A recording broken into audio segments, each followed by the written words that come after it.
환영합니다. 사랑하고 축복합니다. 또 우리 다 함께 그렇게 또 인사하겠습니다. 예수님의 탄생을 축하합니다. 오늘은 우리가 누가복음 2장 8절부터 14절을 중심으로 또 하나님 말씀을 묵상하도록 하겠습니다. 오늘 우리 샬롬 찬양대 너무나 연습을 또 많이 하고 애쓰고 힘쓰고 준비해서 참 잘 하나님께 영광을 돌려드리는데 우리 격려 박수 한 번 더 하겠습니다. 감사합니다.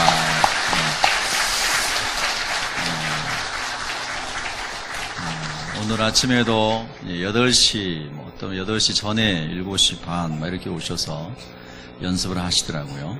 밤에도 늦게까지 연습하고 오늘 아침 일찍 오셔서 연습하시고 하나님을 이렇게 찬양하는데 많은 열정을 쏟고 또 정성을 들이고 또 훈련을 거듭해서 이렇게 곡조 있는 아름다운 찬양을 드릴 수 있도록 그런 마음 주신 것을 감사합니다. 하나님 은혜가 여러분에게 함께 하시기를 축복합니다.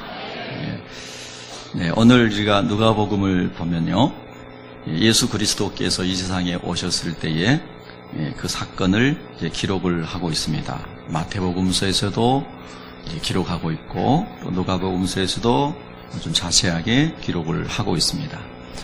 이제 역사 속에 보면 지금도 어떤 사람들은 예수님께서 이 세상에 육신을 입고 오신 것을 부인했던 또는 부인하고 있는 그런 사람들이 있습니다. 그래서 신학의 한 부분에서는 역사적 예수, 히스토리컬 지저스라고 하는 과목이 있을 정도로 많은 사람들이 또는 마귀가 예수 그리스도의 오심을 부인하고 지우려고 하죠. 그래서 그런 책들도 많이 또 써냈습니다. 주님을 대적하는 사람들이요. 근데 여러분 누가복음은 오늘 누가라고 하는 사람은 의사였다고 그랬죠.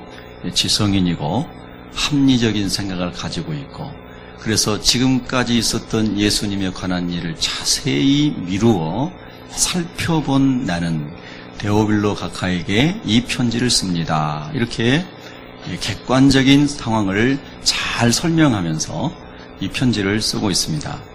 그런데 1절에 보면 누가복음 2장 1절에 보면 가이사 아구스도가 영을 내렸던 그때에 예수 그리스도께서 태어나신 때라고 하는 것을 말하고 있습니다. 가이사 아구스도는 가이사르 아우구스투스라고 이렇게 불려지는데 기원전 27년경에 로마 원로원으로부터 황제 칭호를 받았던 사람이고 서기 14년에 죽었습니다. 이 가이사르 아우구스투스 다음에는 티베리우스라고 하는, 성경에는 디베리오라고 하는 황제가 있었고 그 다음에는 칼리굴라라고 하는, 성경에는 가이오 또는 가이우스 이렇게 되어 있죠. 그 다음에는 클라우디우스라고 하는 클라우디오, 그 다음에는 네로, 이런 식으로 로마의 황제들이 쭉 역사에 존재하였는데 이 가이사르 아우구스투스 때에 예수 그리스도께서 이 땅에 오셨다라고 하는 배경을 설명하고 있습니다. 즉 예수 그리스도께서 오신 것은 분명한 역사적인 사실이다, 이것을 말씀하는 것이고, 그 다음에 또 2절에 보면은 이 호적은, 우리 성경 2절을 함께 읽겠습니다. 시작. 이 호적은 구레뇨가 수리아 총독이 되었을 때에 처음 한 것이라. 아멘. 구레뇨라고 하는 사람의 이름은 좀 깁니다. 푸블리우스, 술피키우스, 키리니우스라고 하는 그런 이름입니다. 그런데 이 사람이 로마 황제가 보낸 수리아의 총독으로 있을 때에 이렇게 역사적인 배경을 설명하면서 예수 그리스도의 나심을 쭉 기록하고 있습니다. 건너뛰어서 오늘 우리가 8절에 보면 그 지역의 목자들이 밤에 밖에서 자기 양떼를 지키더니 그랬습니다. 그 지역은 4절에 나오는 베들레헴이라고 하는 지역이죠. 목자들이 밤에 밖에서 자기 양떼를 지키고 있었다 그랬습니다. 이 말씀은 미가서 5장 2절에 예언하신 대로 베들레헴 에브라다야 너는 유다 족속 중에 작을지라도 이스라엘을 다스릴 자가 내게서 내게로 나올 것이라. 그의 근본은 상고의 영혼에 있느니라. 할렐루야. 이렇게 미가 선지자를 통하여 예수 그리스도께서 이 세상에 오실 것을 예언하셨는데 누가는 이 구약의 예언이 이때에 성취되었다라고 하는 것을 설명하는 것입니다. 여러분, 예수님은 예언을 성취하셨고 하나님 안에서 말씀을 이루신 분으로 오신 줄로 믿습니다. 네, 너무너무 놀라운 말씀이죠. 또 하나는 그 베들레헴이라고 하는 이름의 뜻이 떡집이다. 여러분 이렇게 배우셨잖아요. 한번 따라하겠습니다. 떡집. 예, 떡집이라는 집인데, 뜻인데, 예수님께서는 당신 자신을 가리키시면서 나는 생명의 떡이다. 이렇게 말씀을 하셨습니다. 즉, 베들레헴이라고 하는 장소 자체에는 장소의 의미만 있는 것이 아니고, 예수님께서 오신 예수님의 목적도 설명해 주고 있는 그런 뜻이 있다라는 뜻입니다. 요한복음 6장 33절에 보면은 하나님의 떡은 하늘에서 내려 세상에 생명을 주는 것이니라. 35절에 보면 나는 생명의 떡이니 내게 오는 자는 결코 줄이지 아니할 터이요 나를 믿는 자는 영원히 목마르지 아니하리라. 아멘. 또 48절에 보면 내가 곧 생명의 떡이니라. 아멘. 51절에 보면 내가 줄 떡은 곧 세상의 생명을 위한 내 살인이라 하시니라. 아멘. 즉 예수님께서 십자가에서 우리의 죄를 대신 짊어지시고 대속 제물이 되심으로 우리가 그 예수님의 보혈을 믿고 예수님의 이름을 믿을 때에 예수님 안에 있는 생명이 우리 안에 영적 생명이 들어와서 우리가 생명을 얻게 되기 때문에 예수님 십자가에 죽으시는 그 피 흘리시고 죽으시는 그것을 바로 생명의 떡이다라고 이렇게 이제 말씀을 하신 것입니다. 그래서 이제 베들레헴에서 예수님이 오시겠다고 하는 이 말씀이 그대로 성취가 되었습니다. 자, 여러분 8절을 보면 8절에 목자들이 나옵니다. 그 지역의 목자들이 이렇게 나오는데 이 목자들은 그 당시에 특별히 종교적으로 주도권을 쥐고 있는 사람들로부터 그렇게 존중받지 못하는 세리와 같은 천대를 받았던 그런 사람들이었다고 합니다. 예수님께서 이 세상에 오실 때에 예수님에 대한 놀라운 그 소식을 이렇게 천대받고 낮은 자로 있었던 목자들에게 하나님께서 먼저 알려주셨다라고 하는 것이죠. 오늘도 마찬가지입니다. 가난한 심령을 가지고 있고 비천한 자 같지만 낮은 자 같지만 정말로 하나님의 긍휼을 구하는 사람들에게 심령이 가난한 사람들에게 주님이 만나주시고 주님이 그 안에 들어오신 줄로 믿습니다. 자, 그런데 이제 목자들이 이제 밤에 그렇게 이제 양을 지키고 있었는데 정말 우리가 12월 25일이 성탄절이냐라고 하는 것에 대해서는 많은 이야기들이 학설들이 있죠. 정확하게 성경에 그 날짜가 기록되어 있지 않기 때문에 사실은 아무도 그 날짜는 모릅니다. 그런데 여러분이 이제 조금 관심이 계신 분들은 뭐 인터넷을 통해서 여러 가지 접하는 지식 정보를 통해서 많은 것들을 알고 계실 겁니다. 네, 이 12월 25일이 예수님이 탄생하신 날인가 아닌가는 그렇게 어떻게 보면 중요한 문제가 아닙니다. 예수님이 오신 것이 중요한 것이고요. 근데 12월 25일이 이제 콘스탄틴을 비롯해가지고 노마의 황제들이 이교도의 신앙을 접목시킨 이교도들이 지켰던 절기를 받아들인 그런 날이다 해서 또 12월 25일 성탄절을 막 배격하는 사람도 있고요. 또 여러 가지 걸리는 것으로 생각하는 분들도 있을 수 있습니다. 그런데 기록에 보면 노마의 황제나 또는 노마 교황이 가톨릭 교황이 그것을 말하기 훨씬 이전에 히포의 아우구스티누스 같은 사람의 기록을 보면 그 전에도 이미 12월 25일에 성탄절을 지켰다, 이런 기록이 남아 있습니다. 그런데 또 언제부터 그렇게 되어 있는지는 사실은 정확히 알 수가 없는데, 분명한 것은 이 성탄절기를 통해서 우리가 지금 이 시대에 유익을 얻어야 하는 부분은 뭐냐면, 예수님은 육신을 입고 하나님이신 그분이 우리를 위해 이 땅에 오셨다는 것이죠. 그래서 이 성육신하신 예수님의 오심을 우리가 반드시 사실로 믿고 그 예수님을 기억할 때에 그 다음의 사건들이 전부 팩트가 되는 것이죠. 예수 그리스도의 오심이 부인되면 죽음도 부활도 다 부인되는 것이거든요. 예수 그리스도께서 그래서 이 땅에 분명히 몸을 입고 오신 것을 설명하기 위해서 누가는 그 당시에 황제와 총독들의 이름을 들어가면서 예수님의 나심을 이제 기록하고 있는 것입니다. 자, 또 이제 그 다음에 구절을 우리가 한번 보면, 자, 8절을 읽겠습니다. 8절 시작. 네, 그 다음에 9절 읽습니다. 시작.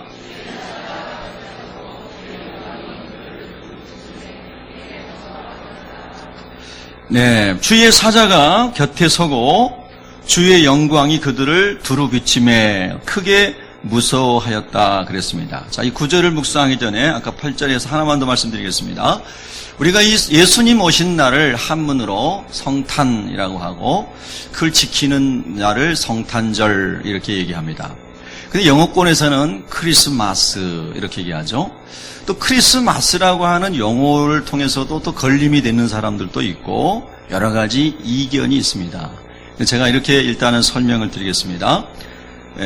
크리스마스라고 하는 것은 크리스투스라고 하는 라틴어의 그리스도라는 말과 마사라고 하는 모임을 뜻하는 뜻이 합성이 돼서 그렇게 만들어졌다고 하죠.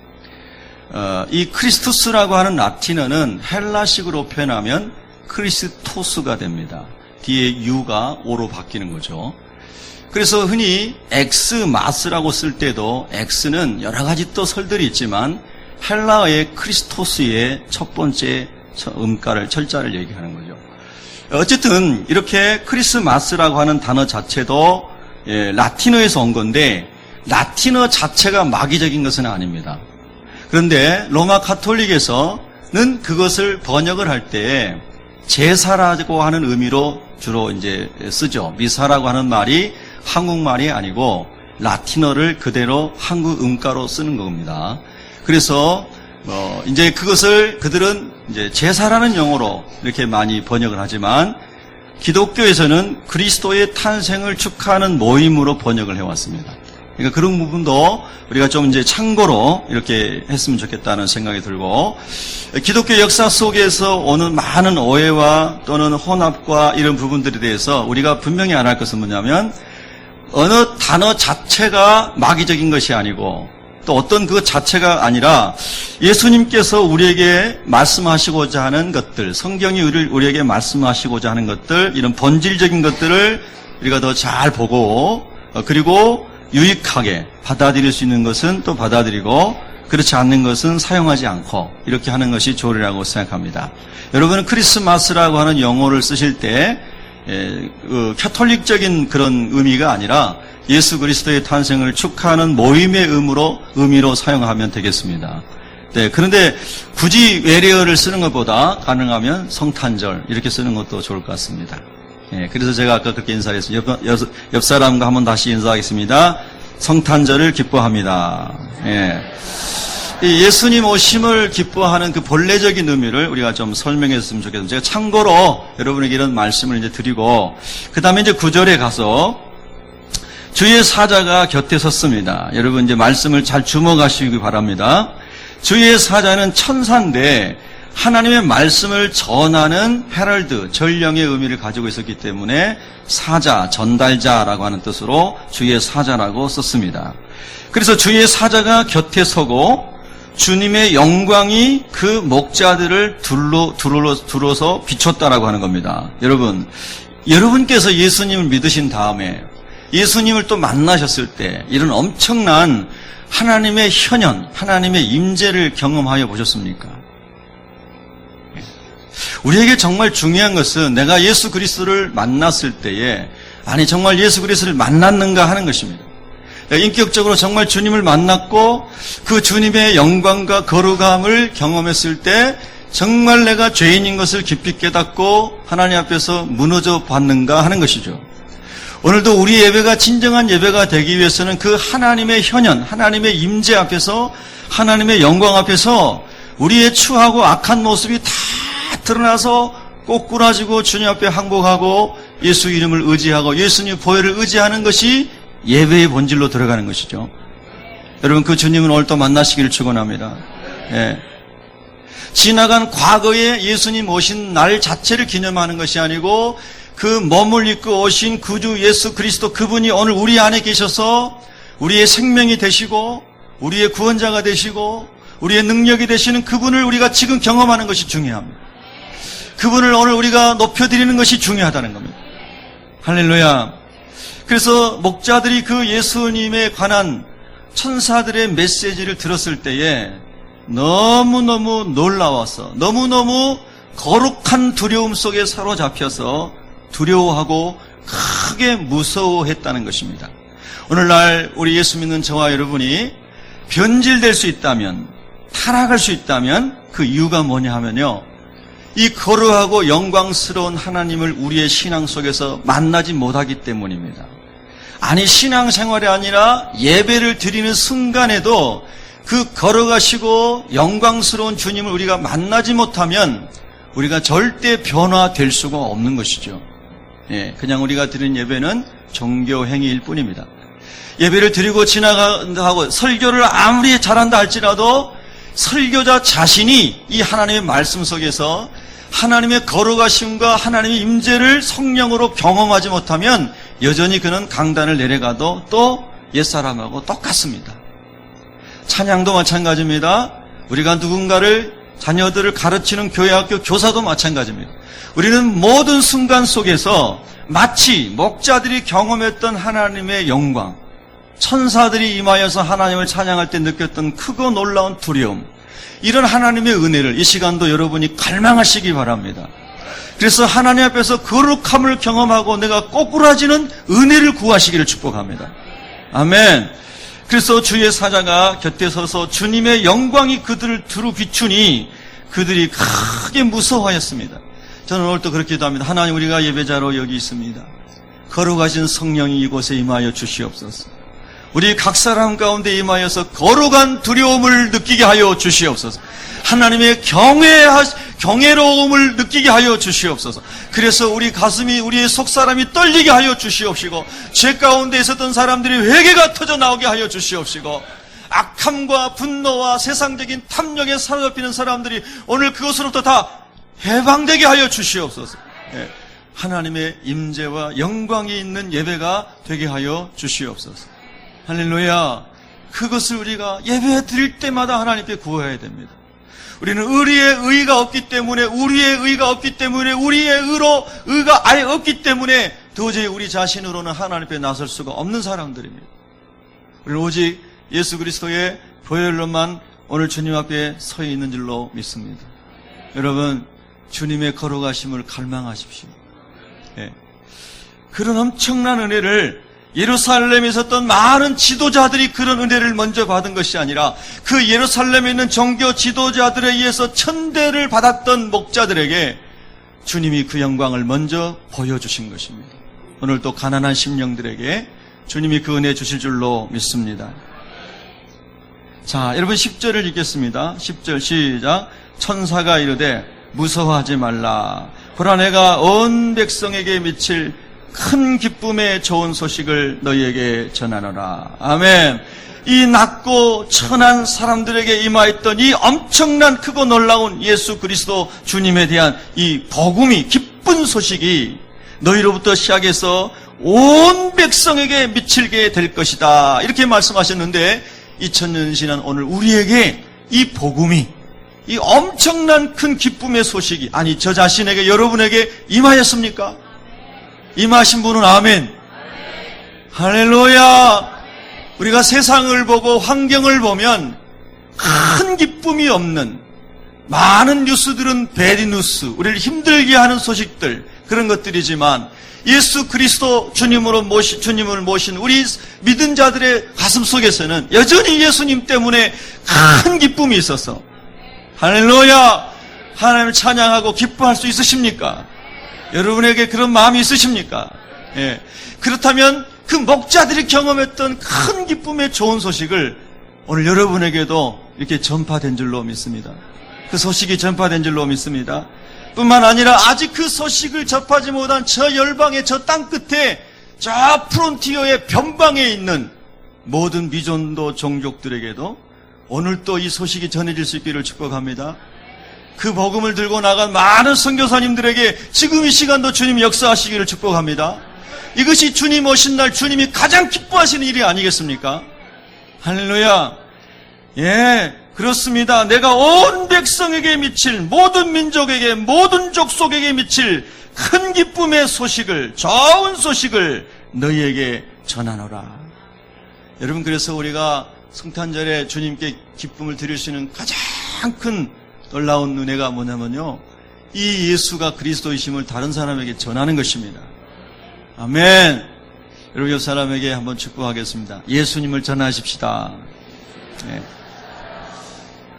네, 어제도 제가 어떤 분에게 예수님을 이렇게 길거리에서 만나서 다니면서 전도를 했습니다. 네, 예수님 믿으십니까? 예수님 안 믿는데요. 예수님 교회는 다녀본 적 있습니까? 다녀봤다면. 집이 어디십니까? 인천이랍니다. 내일은 성탄절인데 내일은 꼭 예배당에 가서 예배 드리시지 않겠습니까? 가겠다고 그러더라고요.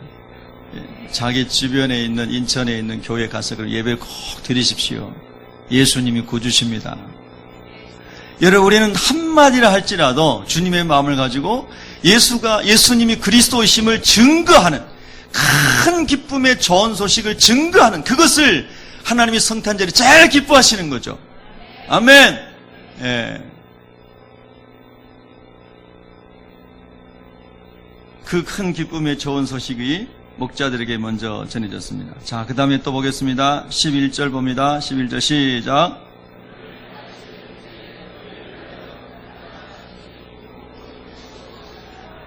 아멘.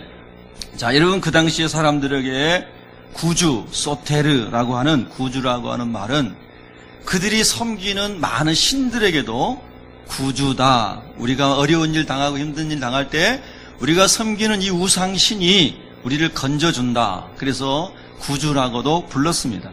또 많은 영웅 호걸들에게도 구주라고 하는 헬라어의 소테르라는 말을 붙였습니다.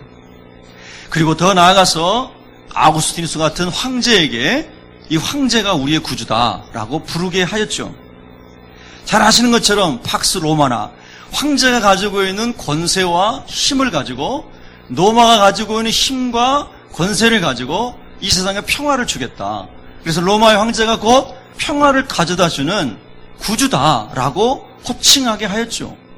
그런데 그런 시대에 누가는 대조적으로 설명하는 겁니다.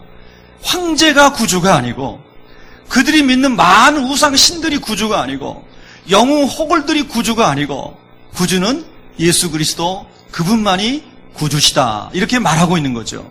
할렐루야. 여러분, 종종 우리가 보면, 이제 예전에도 보면요, 나라가 막 어려울 때 지나간 이야기입니다. 차범근이라는 축구 선수가 축구를 잘했지 않습니까? 그래서 무슨 게임인지는 잘 모르겠는데 우리나라 감독으로 와가지고 뭐 아시안컵인지 뭔지 무슨 예선전을 하면서 막 승승장구를 하니까 우리 대한민국 사람들이 굉장히 감정적이잖아요. 예. 그래서 차범근을 대통령으로 만들자고 막. 예. 사람들이 막 차범근 감독을 대통령으로 만들자고 막 그랬잖아요. 근데 차범근 감독이 월드컵에 나가가지고 히딩크 감독이 이끄는 네덜란드에게 5대0으로 지니까 그냥 축구협회에서 감독 목을 잘랐지 않습니까? 이 사람들은 그냥 내 마음에 막 들면, 아, 저 사람이 구주 같은 사람이야. 대한민국 난파선을 구원할 사람은 차라리 차범근 감독이 낫겠다. 사람들이 막 그러는 거예요. 아구스티누스가 세상을 구원할 구주다. 요즘에 어떤 정치가가, 어떤 경제가가, 세상적으로 어떤 유명한 사람이 저 사람이 세상을 이 시대의 환경 문제와 정치 문제와 전쟁과 IS와 이런 많은 문제들 속에서 저 정치 지도자가, 아니 저 종교 지도자가 세상을 구원할 만한 사람이다 라고 마지막에 나타나는 게 적그리스도 아닙니까? 아멘. 예, 그게 적그리스도죠. 근데 예수님 말씀하셨어요. 마지막 때가 되면 여기에 그리스도가 있다, 저기에 그리스도가 있다, 사방에 그리스도가 있다고 하는데 너희가 그 듣지도 말고 가지도 말아라. 할렐루야. 이 시대에도, 이 성경이 쓰였던 시대에도 그가 구주라고 말했던 사람들이 많이 있었다는 거예요. 그때에 누가는 진짜 구세주, 그리스도이시며 주이신 분은 예수 그분밖에 안 계신다. 할렐루야. 이것을 지금 데오빌로라고 하는 그 높은 관직에 있는 사람에게 편지로 붙이는 거예요. 당신도 높은 관직에 있고 그 많은 사람들이 이 세계를 통치하고 있는 것 같지만 그러나 여전히 그리스도 주는 예수님 뿐입니다. 여러분, 이 누가가 얼마나 담대합니까? 여러분과 제가 이제 마지막 세에 살아가면서 예수님이 주인이 아니고 어떤 세상적인 사람들이 자기가 주라고 말하고 자기가 이 세상을 구원할 사람이라고 말하고 자기 정체를 막 적극적으로 커밍아웃하면서 드러내면서 막 나타나서 그리스도인들을 핍박하고 교회를 핍박할 때 여러분 여전히 그런 많은 상황 속에서도 그리스도 주는 예수님 뿐입니다. 이렇게 고백할 수 있으시겠습니까? 할렐루야. 여러분, 그런 믿음이 있어야 될 줄로 믿습니다. 너무나 중요한 것입니다. 아니, 그런 때가 오기 전에도 우리의 생활 속에서 얼마든지 우리는 불신자들로부터 우리가 그런 도전을 받고 있지 않습니까? 예. 참 놀라운 말씀을 여기서 이제 하고 있습니다. 그래서 오늘 다윗의 동네에 너희를 위하여 구주가 나셨으니 곧 그리스도 주시니라. 크리스토스 퀴리오스. 기름 부음을 받은 왕으로서 모든 사람의 주인이 되시는 분은 노모와 형제가 아니고 예수 그리스도 그분이십니다. 이렇게 선포하고 있는 겁니다. 오늘도 여러분의 구주는 예수님이십니까? 여러분의 인생의 많은 어려움 가운데서 여러분을 건져줄 것이 돈입니까? 명예입니까? 여러분이 잘 알고 있는 권세가 있는 여러분이 알고 있는 그런 사람들입니까? 이 시대의 그리스도인들은 예수님입니다. 이렇게 고백했습니다. 너무 놀라운 겁니다. 여러분, 이 성경에 쓰여진 시대로 돌아가서 이 본문을 묵상해보면 엄청난 여러분 믿음의 고백인 것입니다. 자, 우리가 또 이제 이 말씀을 묵상하면서요, 우리 예수님 그렇게 우리가 늘 높여드리고 고백하고 신해야 될 줄로 믿습니다. 그 12절을 한번 읽겠습니다. 12절 시작. 너희가 가서 강보에 쌓여 구유에 누워있는 아기를 버리니 이것이 너에게 표적이니라 하더니. 아멘. 여러분, 이 말씀 속에서 뭘 깨닫습니까? 여러분, 그 영광의 보좌에 마땅히 영원토록 앉아 계셔야 할 하나님이신 그분이, 요한복음 1장에 보면 예수님은 말씀이셨다라고 말합니다. 말씀이 육신이 되어 우리 가운데 오셨다라고 말씀하십니다. 그러니까 예수님께서 몸을 입고 오실 때에는 그분의 이름이 예수님으로 오셨습니다. 예수와, 원래 예샤라고 하는 구원자, 구주라고 하는 그 이름으로 오셨습니다. 그런데 그 전에, 육신을 입으시기 전에 예수님은 삼위일체 하나님으로 말씀으로 계셨다는 거죠. 말씀으로 영원 무궁히 스스로 자존하신 하나님이신 그분이 영광의 보좌를 버리시고 육신을 입고, 성육신, 육신을 입고 우리의 죄를 대성하시기 위해서 이 땅에 오셨는데, 그 예수님이 오셔서 누인 장소가 구유였습니다. 구유. 동물들의 여물통이죠. 마구간인지 나귀가 있는 곳인지 낙타가 있는 곳인지 무엇인지는 성경에 기록되지 않았습니다. 흔히 우리는 마구간이라고 이렇게 얘기하지만 성경에는 그런 얘기가 없습니다. 어쨌든 동물의 여물통이에요. 여물통. 여러분, 시골에서 옛날에 소를 키워보신 분들은 이렇게 큰 소나무 같은 이런 나무를 중간에 파가지고 이렇게 파서 거기다가 여물을 줬잖아요. 물도 주고 여물도 주고. 보셨죠? 그런 거예요. 자, 그런데 거기에 여관에 예수님이 누울 곳이 없어서 예수님을 거기다가 강보에 쌓아서 거기에 누이셨다는 겁니다. 저는 오늘 새벽에도 이 말씀을 동일한 본문을 오늘 새벽에도 묵상했습니다. 새벽 기도 때. 여러분, 정말로 예수 그리스도를 우리가 깊이 묵상하면요, 여기 앉아 계신 여러분 지금 다 감사할 것밖에 없습니다. 여러분 태어나실 때 처음 보자기에 이렇게 쌓여져 가지고 동물 여물통에 누워져 있었던 분도 한번 손들어 보세요. 여러분 이 말씀을 잘 묵상해 보시자고요. 잘 묵상해 보세요.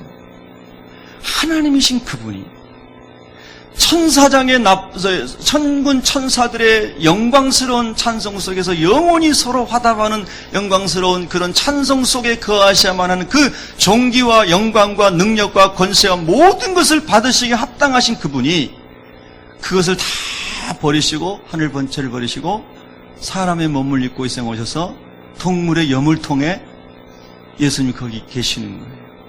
여러분 진짜 이 예수님 믿으세요? 진짜 믿습니까? 진짜 질문해 보세요. 영혼 깊은 곳에 질문해 보세요. 진짜 믿으시는지. 오늘날 저를 비롯하여 모든 그리스도인들이 예수님의 그 엄청난 낮아지심을 진짜 믿는다면 우리 삶은 이미 다 감사로 충만하고요. 다 기쁨으로 충만하고요. 정말 주님의 은총 안에서만 살게 될 수밖에 없지 않겠습니까? 예. 그렇죠.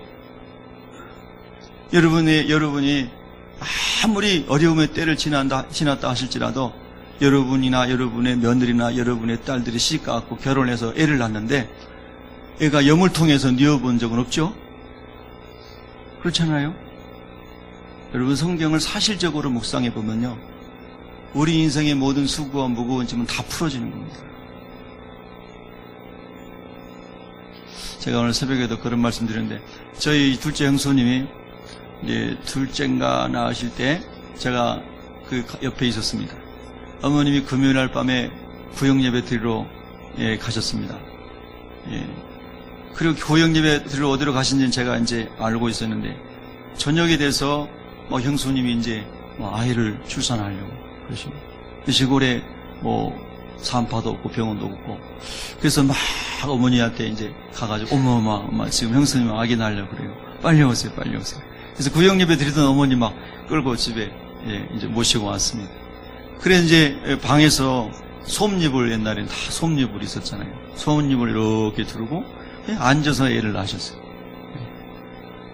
그리고 어머니가 다 이렇게 하시고 여기서 그렇게 애 낳으신 분 여기 있으세요? 제가 너무 극단적이라고 생각하지 마시고요. 정말 예수님이 육신을 입고 이 땅에 오신 의미를 깊이 묵상해 보면요. 우리의 짐은 다 없어집니다. 그것이 말씀의 능력입니다. 근데 그 말씀을 그 말씀대로 묵상하지 않기 때문에 여전히 우리 고난의 문제가 남아있는 겁니다. 여러분 오늘 하나님이 정말 말씀대로 믿어지는 말씀대로 깨달아지는 말씀대로 적용되는 말씀이 삶이 되는 그런 은혜를 주시기를 구하시기 바랍니다. 그걸 구하셔야 됩니다. 그래야 우리가 우리의 삶의 모든 수고와 무거운 짐으로부터 해방되는 겁니다. 그 예수님 우리가 믿을 때에 내가 원하는 대로 모든 것을 이루어주시는 예수님 믿는 것이 아니라 예수님 가신 길을 하나님 예수님 행하신 것들을 제가 묵상하면서 그 주님을 따라가기 원합니다 할 때에 우리 삶의 수고와 무거운 짐이 무너져 내리고 파쇄되고 없어지는 것이죠. 예. 할렐루야. 정말 놀랍죠, 여러분요. 여러분 감사하시기 바랍니다. 옆 사람에게 인사하겠습니다. 절대 감사합니다. 예. 예. 할렐루야. 예. 여러분은 다 그래도 좋은 환경에서 이렇게 태어난 줄로 믿습니다. 예.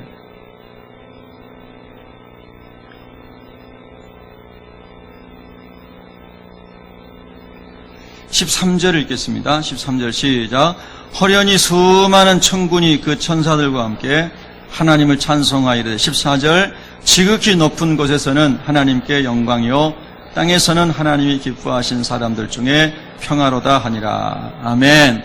자, 호련히 갑자기 수많은 천군이 천사들의 군대가 그리고 이 좋은 소식을 전하러 왔던 천사들과 함께 하나님을 찬송하는데 여러분 상상력을 다 발휘해가지고 그날 밤에 그 들판에 목자들 주변에 하나님의 영광을 선포하고 찬양했던 천군 천사들 하나님의 군대들을 한번 상상해 보십시오. 와, 여러분의 인생 가운데 그런 하나님 만나지면 너무 좋겠죠. 예. 엄청난 광경이 벌어지고 있습니다. 놀라운 것입니다. 즉 다른 말로 우리가 묵상해 보면 하나님의 보좌에 계셔서 영광을 받으시는 그분이 육신을 입고 이 땅에 오신 날 그 하늘에 있는 그 하나님의 천군 군사들이 다 내려가지고 이 땅에서도 그 예수님을 막 높여드리는 거죠. 지금도 그렇게 역사하고 있는 줄로 믿습니다.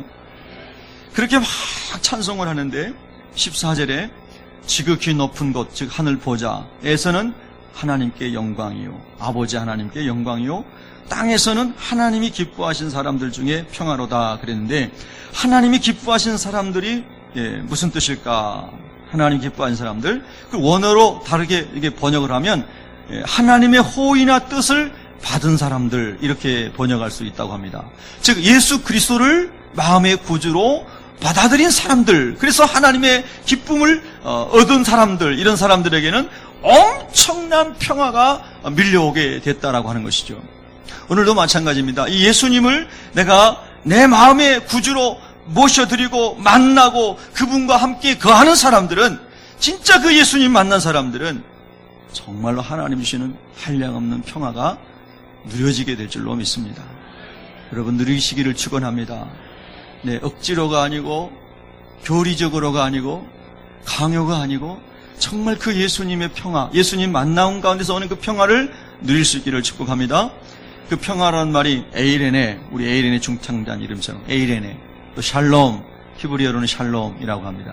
하나님과의 관계가 죄악의 담이 무너지고 하나님과의 관계가 완전히 회복이 되었을 때 진정한 평화가 우리 가운데 찾아오고, 하나님 앞에서 우리의 죄악이 완전히 무너져 내리고 자아가 죽고 예수님이 주인이 될 때에 사람과 사람 사이에서도 평화가 이루어지는 것이죠.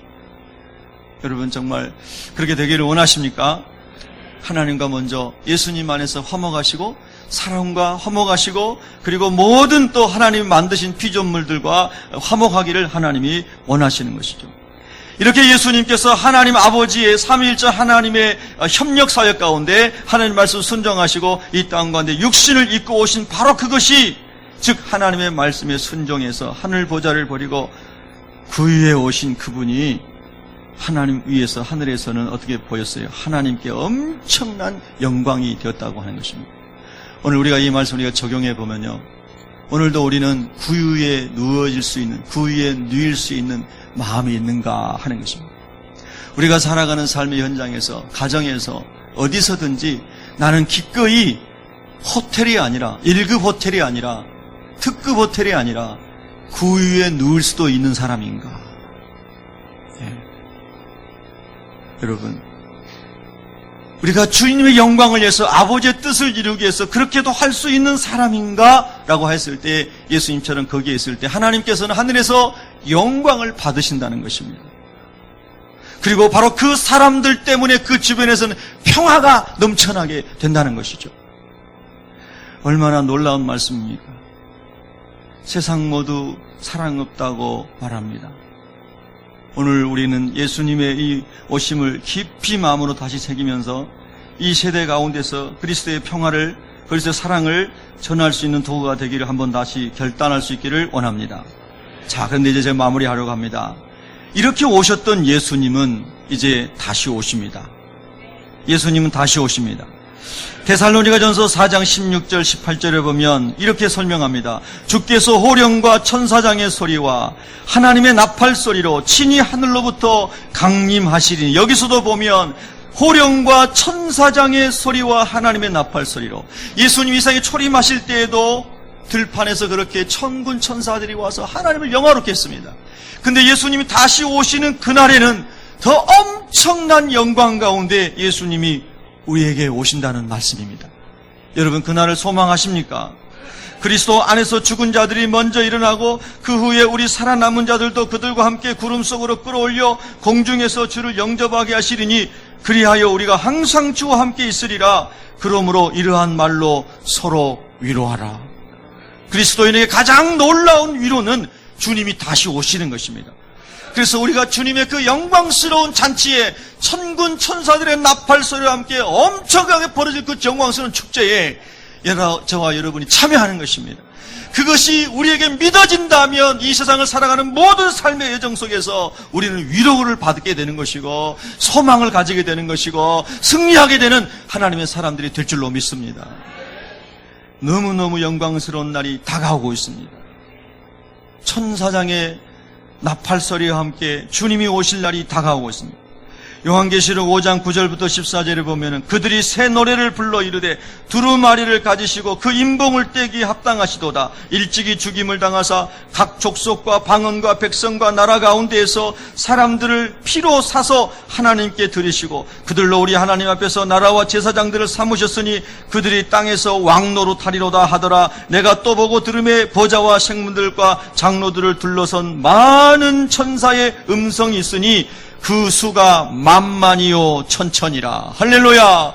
엄청나게 많은 만만이요 천천이라. 헤아릴 수 없는 그 천군 천사와 함께 큰 음성으로 이르되 죽임을 당하신 어린 양은 능력과 부와 지혜와 힘과 존귀와 영광과 찬송을 받으시기에 합당하시도다. 할렐루야.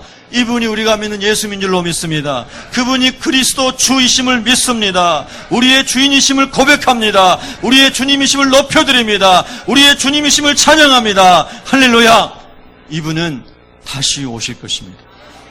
그리고 우리가 그 영광스러운 주님 오심에 참여하게 될 것입니다. 여러분 기대하고 사모하시기 바랍니다.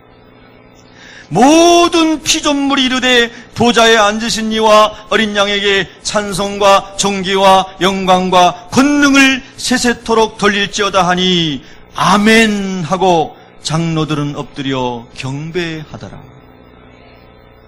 우리가 기대하는 날입니다. 마지막으로 여러분 다 같이 성경 찾아보겠습니다. 요한계시록 17장입니다. 요한계시록 17장 8절입니다.